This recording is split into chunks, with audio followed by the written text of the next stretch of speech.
আধুনিক ইতিহাস লিখন পদ্ধতি। আজকে যেই আমাদের টপিক সেটা হচ্ছে কি আধুনিক ইতিহাস লিখন পদ্ধতি। তাহলে আধুনিক ইতিহাস লিখন পদ্ধতির আগে কিন্তু আমাদের জানতে হবে আধুনিক ইতিহাস কাকে বলে, মডার্ন হিস্ট্রি। তো আমরা যদি প্রাচীন ইতিহাস দেখি বা মধ্যযুগের ইতিহাস দেখি, পুরনো ইতিহাস দেখি, কী দেখতে পাবো? বেশিরভাগটাই রাজাদের কথা। এই সম্রাট অশোক এই করেছে, সম্রাট বিন্দুসার এই করেছে, সম্রাট শাহজাহান এই করেছে, সম্রাট আকবর এই করেছে, সেই করেছে, তুসুক করেছে, সম্রাট বাবর এই যুদ্ধে পানিপথে যুদ্ধ করেছে। এই তারপর আমরা দেখব সিরাজউদ্দৌলা পলাশী যুদ্ধ করেছে, সম্রাট অশোক কলিঙ্গে যুদ্ধ করেছে, কোন রাজা কোন রাজ্য দখল করলো, কোন রাজা কখন সিংহাসনচ্যুত হলো, এই সব বিষয়গুলো কিন্তু আমরা দেখতে পাবো যদি দেখি। কিন্তু আধুনিক ইতিহাস কিন্তু তা নয়। যখন রেনেসাঁস বা যাকে বলা হয় বাংলায় নবজাগরণ ঘটে গেল, তখন থেকেই কিন্তু মানবতাবাদ কিন্তু ঢুকে গেল ইতিহাসের মধ্যে। ইতিহাস হবে সাধারণ মানুষের, ইতিহাস হবে প্রতিটা মানুষের। ইতিহাসের মধ্যে থাকবে সমাজ, ইতিহাসের মধ্যে থাকবে সংস্কৃতি, ইতিহাসের মধ্যে থাকবে ধর্ম। মানুষের দৈনন্দিন জীবনে যেসব ঘটনা ঘটে যাচ্ছে তারই বিভিন্ন উপাদান তো ইতিহাস হতেই পারে না, আমার কিছু নেই। একটা রাখাল গরু চড়াতে চড়াতে হয়তো তার আশেপাশের ঘটনাকে ভিত্তি করেছে একটা কিছু কাগজে বা পাথরে লিখে রাখলো, সেই ঘটনাটাও কিন্তু ইতিহাস হতে পারে। সেইটাও কিন্তু আমি সেটা থেকে পড়েও কিন্তু ইতিহাস লিখতে পারি। তো আধুনিক ইতিহাস কিন্তু সমাজের একদম নিম্ন শ্রেণী থেকে শুরু করে, শ্রমিক শ্রেণী থেকে শুরু করে মধ্যবিত্ত সাধারণ মানুষের বিভিন্ন গুরুত্বপূর্ণ ঘটনাকে কিন্তু স্থান দেওয়া হয় আধুনিক ইতিহাসে। তাহলে এই হচ্ছে আধুনিক ইতিহাস, যেখানে মানুষের কথা থাকবে, যেখানে সাধারণ মানুষের রাজারা ছাড়াও সাধারণ মানুষের কথা থাকবে, এবং যে ইতিহাসে শুধুমাত্র রাজনীতি নয়।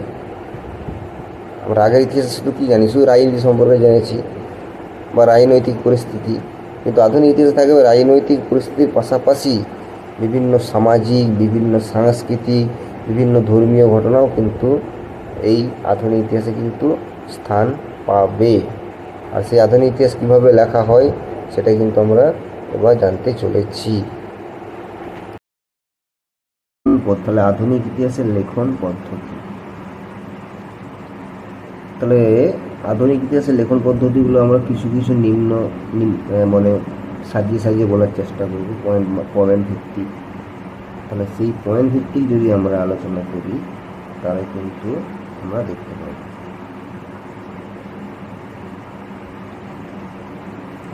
তো ক বা 1 নম্বর পয়েন্ট বা ক, সেখানে কি বলা হচ্ছে? মানব জীবনের বা মানব সমাজের সার্বঙ্গীন বিকাশের আলোচনা। সার্বঙ্গীন মানে সব রকম বিকাশের আলোচনা। তাহলে মানব সমাজের সব রকম বা সার্বঙ্গীন বিকাশের আলোচনা, অর্থাৎ আধুনিক ইতিহাসে কিন্তু মানব সমাজের সব দিকের বিকাশ, সব দিকটি কিন্তু ফুটে উঠবে। তার রাজনৈতিক, তার সামাজিক, তার সাংস্কৃতিক সব দিক। আগে যেমন শুধু কি রাজনৈতিক দিকটি ফুটে উঠত, কিন্তু এখন না, রাজনৈতিক দিকের পাশাপাশি, রাজনীতির পাশাপাশি মানুষের সমাজ, সংস্কৃতি, তার কালচার, সেগুলো কিন্তু ফুটে উঠবে। তাই বলছে কি মানব সমাজের সার্বজনীন বিকাশে আলোচনা। এখানে কি থাকবে? আগে বললাম যে প্রাক আধুনিক ইতিহাস ছিল কি রাজনৈতিক ইতিহাস। সেখানে কি রাজাদের যুদ্ধ, তাদের বিভিন্ন দ্বন্দ্ব এগুলো থাকতো। যখন থেকে রেনেসাঁস হলো, তারপর আমি যেটাই বললাম যে রেনেসাঁসের পর থেকে কী হলো, মানবতাবাদের প্রভাবে আধুনিক ইতিহাস লেখন পদ্ধতিতে মানব সমাজ এবং সভ্যতাকে গুরুত্ব দেওয়া হলো। কি মোস্ট ইম্পর্টেন্ট, মানব সমাজ, অর্থাৎ এই মানুষের সমাজের প্রত্যেকটা ঘটনাই কিন্তু ইতিহাসের সাক্ষী বহন করতে পারে। মানুষের পোশাক, মানুষের খাবার দাবার, মানুষের পোশাক খাওয়া দাওয়ার পাশাপাশি মানুষের লেখা চিঠি, ব্যবহার করা পয়সা সব কিছু কিন্তু ইতিহাসের উপাদান হতে পারে। তাহলে কি বলি, তার জন্য বলছে যে আধুনিক ইতিহাস লেখন পদ্ধতিতে মানব সমাজ ও সভ্যতাকে কিন্তু বেশি বেশি করে গুরুত্ব দেওয়া হয়। তার ফলে কি সমাজ, অর্থনীতি, সংস্কৃতি ইত্যাদি সমস্ত কিছু স্থান পায় ইতিহাসে। তাহলে আগে শুধু কি রাজনৈতিক ঘটনা স্থান পেত, বর্তমানে কি হচ্ছে সমাজ, সে সমাজের মধ্যে কি চলে এসছে, সে মানুষটা কোথায় থাকে, কিভাবে থাকে, কি খেত, এই বিষয়গুলো চলে এসেছে। অর্থনীতি, সে কিভাবে পয়সা রোজগার করত, কিভাবে জীবন চালাতো। সংস্কৃতি অর্থাৎ সে কী ভাষায় কথা বলে, তার উৎসব অনুষ্ঠান সে কী পালন করে, তার ধর্ম কেমন, এই বিষয়গুলো কিন্তু তার স্থান পাচ্ছে কিন্তু ইতিহাসে। তাহলে এইসব কিন্তু আধুনিক ইতিহাসে স্থান পেতে শুরু করবে। দ্বিতীয় পয়েন্ট, মৌলিক সূত্র অনুসন্ধান। তাহলে কি মৌলিক সূত্র অনুসন্ধান। আমি তো ইতিহাস মানে তো কল্পনা নয়, ইতিহাস মানে তো সাহিত্য নয়, আমি বানিয়ে বানিয়ে যা খুশি লিখে দিতে পারি না। আমি বানিয়ে বানিয়ে যাহা লিখে দিলাম সেটা কিন্তু ইতিহাস হয় না, সেটা সাহিত্য হতে পারে, কিন্তু ইতিহাস হবে না। ইতিহাসের জন্য আমাদেরকে সত্য ঘটনা লিখতে হবে, এবং তার জন্য কি আমাদেরকে বিভিন্ন সূত্র এবং তথ্যের উপর কিন্তু নির্ভর করতে হবে। তার জন্য কী হচ্ছে মৌলিক সত্য অনুসন্ধান। সেটা কি আধুনিক ইতিহাস লিখন পদ্ধতিতে ঘটনা কিভাবে ঘটেছিল এই বিষয়ের উপর কিন্তু গুরুত্ব দেওয়া হয়। কি মোস্ট ইম্পর্টেন্ট শোনো, যে ঘটনাটা কিভাবে ঘটেছিল। আমরা যদি প্রাচীন ইতিহাস দেখি তাহলে দেখব যে ঘটনাটা ঘটেছিল, ঘটে যাওয়া ঘটনাটার উল্লেখ থাকে, যে এই রাজা এর কাছে হেরে গেল, ওই রাজা ওর কাছে হেরে গেল। কিন্তু আধুনিক ইতিহাস প্রশ্ন করবে যে কেন হেরেছিল, কিভাবে হেরেছিল, কী জন্য হেরেছিল। তাহলে কেন, কিভাবে, কী জন্য, এই বিষয়গুলোর উপর কিন্তু আধুনিক ইতিহাসে জোরটা বেশি দেওয়া হয়। কি ঘটে গেল সেটা বড় কথা নয়, কি ঘটে গেল সেটা বড় কথা নয়, কেন ঘটেছিল, কিভাবে ঘটেছিল, কি করে ঘটেছিল, এই বিষয়গুলোর উপর কিন্তু আধুনিক ইতিহাসে কিন্তু বেশি করে গুরুত্ব দেওয়া হয়।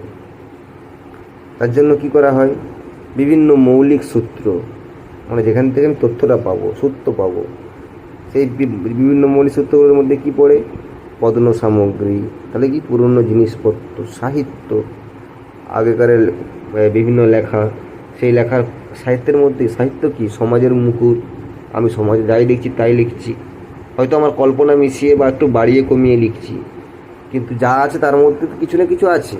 তাহলে সেই সাহিত্য থেকে কিছু কিছু তথ্য আমাদেরকে নিতে হবে। তাহলে পণ্য সামগ্রী হলো, সাহিত্য হলো, লোককাহিনী, মানুষের মধ্যে প্রচলিত বিভিন্ন লোককাহিনী কি লোকমুখে তো প্রচলিত, সেগুলো তো সমাজের বিভিন্ন ঘটনাকে দেখে দেখে তৈরি হয়।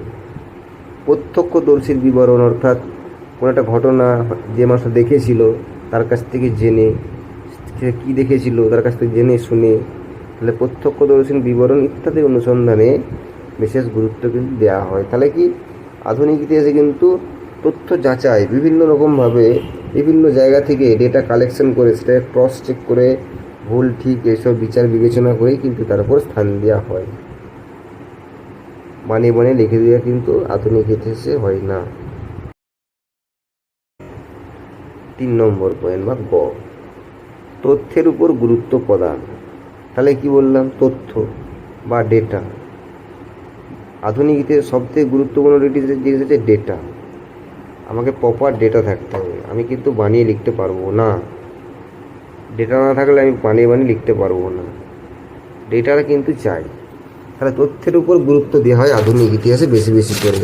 তাহলে ঐতিহাসিক এবং ইতিহাসের তথ্য হলো একে অপরের পরিপূরক। তাহলে কি ঐতিহাসিক এবং ইতিহাসের তথ্য হলো একে অপরের পরিপূরক। তাহলে আমি যদি ঐতিহাসিক হয়, আমি যেন একজন হিস্টোরিয়ান হয়, বা আমি যদি একটা ঐতিহাসিক হই, তাহলে কিন্তু আমার তথ্য কিন্তু আমার হাতে থাকতে হবে।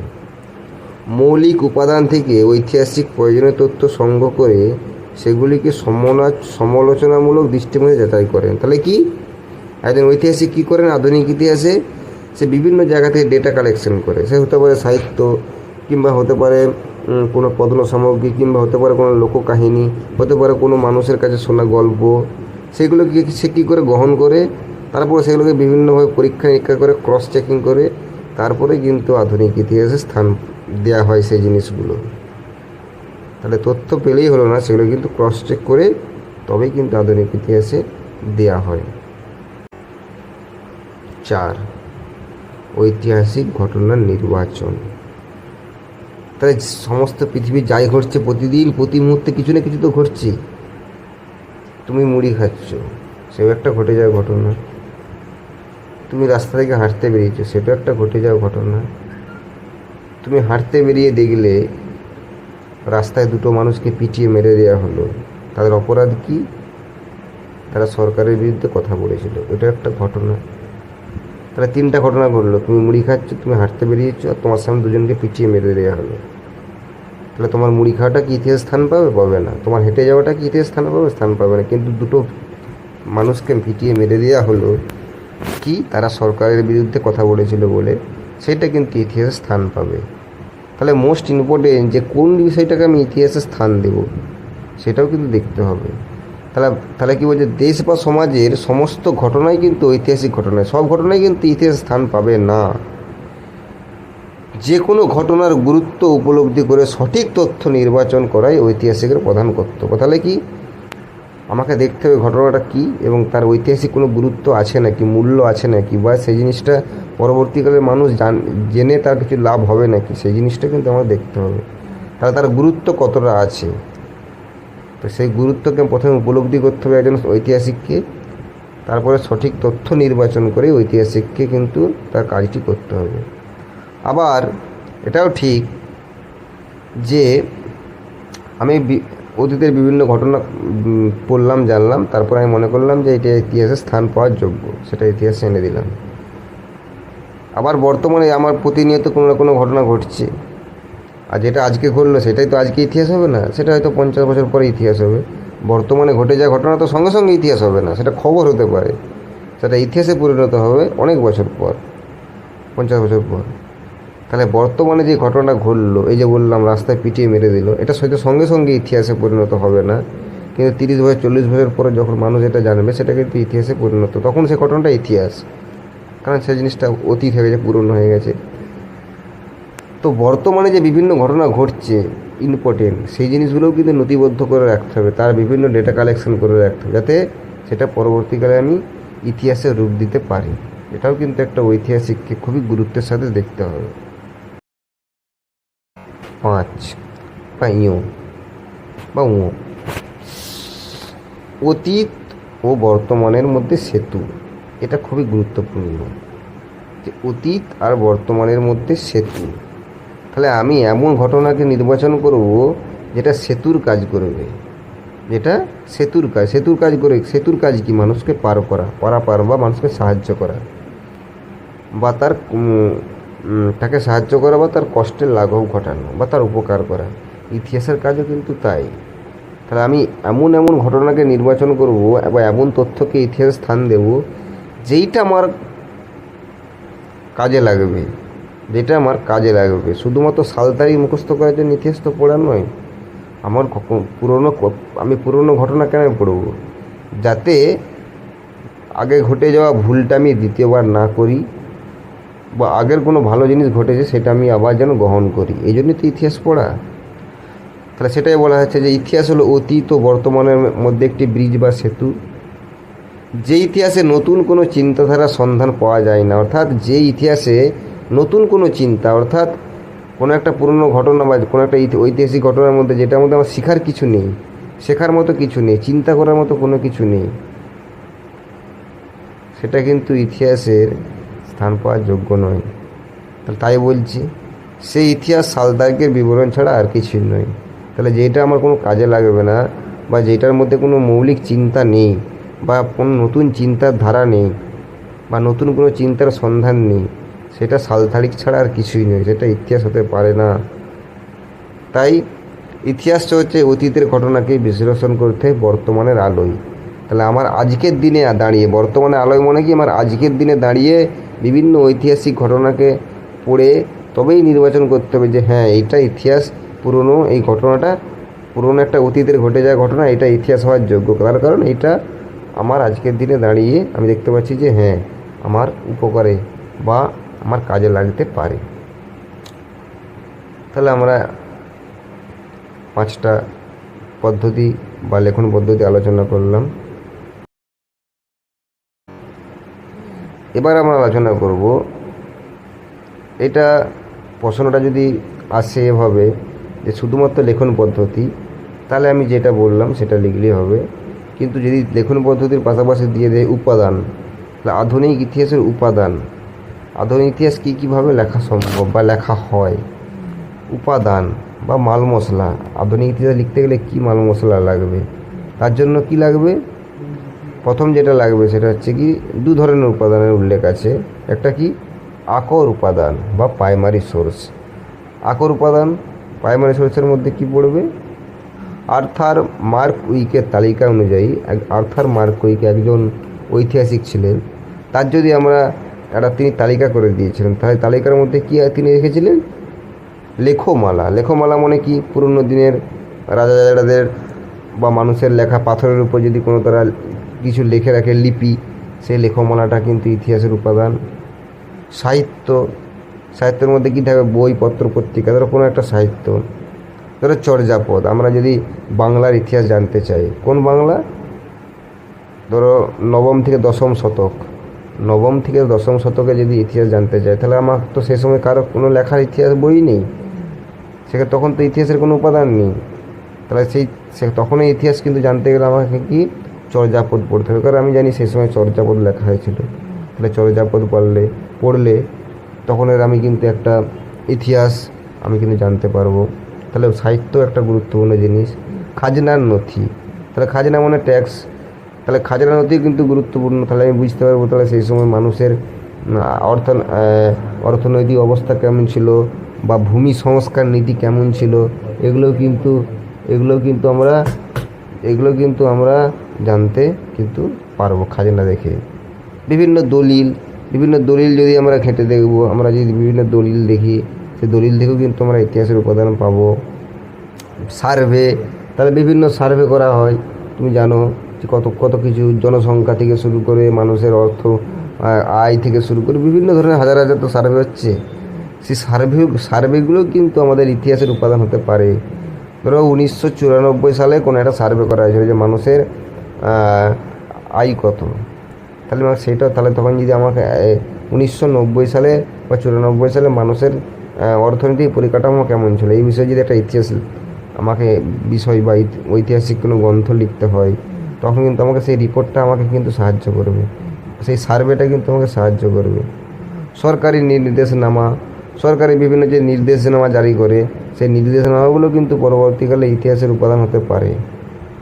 কি, ধরো এই ডেঙ্গু মোকাবিলা করতে পৌরসভার অনেক কিছু নির্দেশ দিল, 50 বছর পরে আমরা সেটা ইতিহাসে পাবো যে হ্যাঁ 2024 সালে এইভাবে কিন্তু ডেঙ্গু মোকাবিলা করা হতো। 2090 সালে হয়তো অনেক কিছু পাল্টে যাবে, কিন্তু সেই 2024 সালে এই পৌরসভায় যে নির্দেশনামা দিয়েছিল এই করতে হবে, সেটা কিন্তু তখন ইতিহাসে পরিণত হবে। আবার যদি ধরো ডেঙ্গু মানে লুপ্ত হয়ে গেল, আবার হয়তো 50 বছর পরে ফিরে এলো, তখন কিন্তু সেই ঐতিহাসিক এই তথ্যগুলো থেকে আমরা ইতিহাস পাবো, এবং আমরা সেই ইতিহাস থেকে কিন্তু একটা মোকাবিলা করা ঘটনাটাও কিন্তু পাবো। ফটো, বিভিন্ন ফটো তো একটা বিরাট গুরুত্বপূর্ণ জিনিস। ফটো তো আর মিথ্যা বলবে না।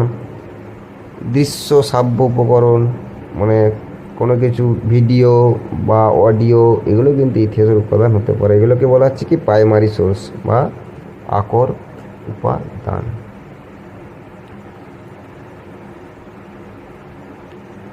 এবার দ্বিতীয় উপাদানে কি, গৌণ উপাদান, সেটা হচ্ছে কি সেকেন্ডারি সোর্স।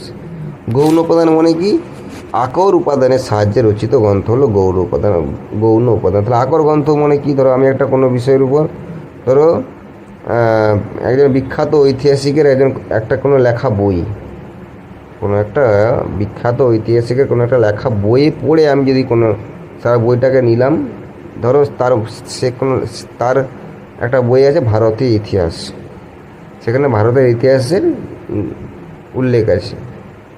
ধরো আমি একটা টপিক লিখবো ভারতের ইতিহাসে বাংলার অবস্থান। তাহলে আমি শুধুমাত্র ভারতের ইতিহাসে বাংলার অবস্থানটা লিখছি। তাহলে বাংলা অবস্থান লিখতে গেলে আমাকে তাহলে সেই ভারতের ইতিহাস বইটা পড়তে হবে এবং সেখান থেকে আমি লিখব। তাহলে একটা মূল গ্রন্থ বা আকর গ্রন্থ থেকে আমি আর একটা বই লিখতে পারলাম। তাহলে কি তাই বলছে যে আকর উপাদানের সাহায্যে রচিত গ্রন্থ হলো গৌণ উপাদান। আকর উপাদানের সঙ্গে যুক্ত কাহিনীকে গৌণ উপাদান দেওয়া। তাহলে আকর উপাদানের সঙ্গে বা মূল উপাদানের সঙ্গে যুক্ত কাহিনীকে কিন্তু আমরা বলবো গৌণ উপাদান। তাহলে এই দুটো উপাদান আমরা জানলাম কি, আকর উপাদান আর গৌণ উপাদান। বোঝা গেল?